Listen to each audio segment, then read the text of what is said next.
Bonjour à tous. Aujourd'hui, je reçois à nouveau Lisiane Bonnard, le cabinet IDIAG à Cannes-sur-Mer, donc professionnelle des diagnostics immobiliers. On a vu il y a quelques jours la loi Carrez et le DPE. Aujourd'hui, on va traiter termites, amiante, peut-être même le gaz. Donc, à voir. Le gaz ou le plomb, vous allez avoir la surprise, moi aussi, c'est super. Donc, écoutez, je passe la parole à Lisiane. Bonjour à tous. Donc aujourd'hui, on va effectivement aborder d'autres diagnostics obligatoires toujours dans certains cas. Donc on a déjà le diagnostic de recherche de termites. Alors ça, c'est obligatoire dans un secteur géographique qui a été défini par arrêté préfectoral. Donc généralement, c'est lié à l'altitude. Donc c'est surtout sur la bande littorale. En gros, jusqu'à Tourette-sur-Loup, Grasse. Voilà. Après, on est plus tranquille. Donc les termites, en fait, on regarde, il y a deux types de termites. Un termite, on va dire, méchant qui s'attaque aux charpentes, et un termite plus sympa qui, lui, s'attaque aux arbres, notamment aux arbres fruitiers, aux oliviers, également pas mal dans les lauriers. On en trouve beaucoup donc dans les jardins des maisons. Après, les termites de bois sec, donc ceux qui attaquent les oliviers, etc., ça, c'est pas dangereux, c'est pas grave. Ça, eux ne peuvent pas faire de dégâts sur une charpente. Donc par contre, quand on en voit, c'est vrai qu'on préconise quand même, pour éviter que ça se propage, de brûler par exemple l'arbre en question, si tout l'arbre est en cause, ou seulement de couper une branche et de la brûler également. Voilà. Mais il y a peu d'incidence.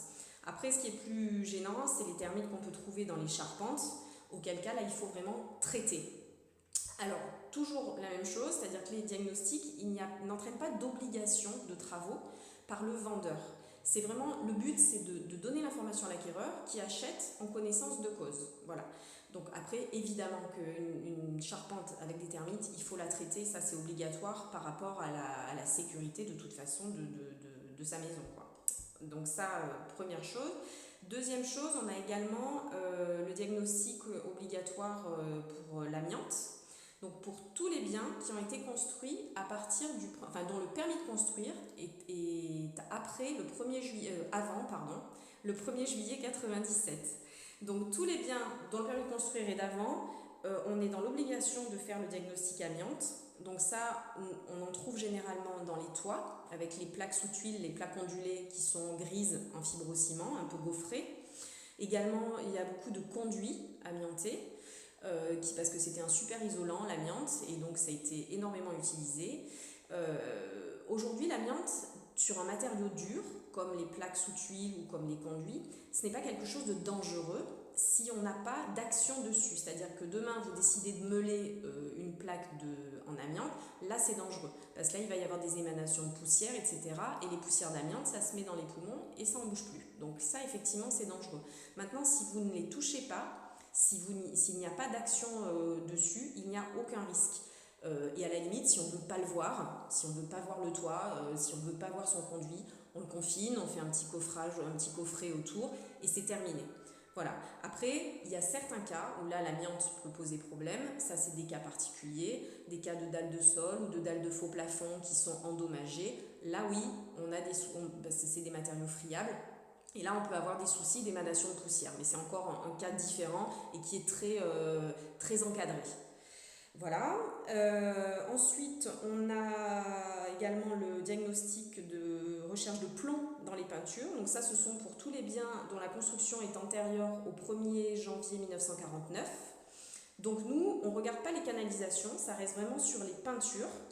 Et donc généralement les fenêtres, les garde-corps, les volets, ça peut être les plinthes souvent, ça peut être aussi les murs, mais ça c'est de plus en plus rare.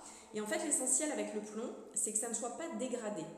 C'est pas grave là aussi qu'une fenêtre ait du plomb.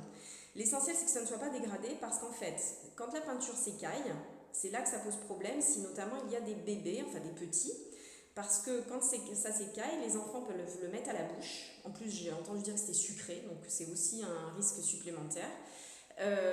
Et dans ce cas-là, on a des risques de saturnisme donc de plombémie dans le sang. Voilà. Donc c'est pour ça que nous, on regarde, première chose, s'il y a du plomb, mais on regarde l'état de dégradation du matériau. Voilà. Et donc, selon, on met si c'est en état d'usage, dégradé, etc.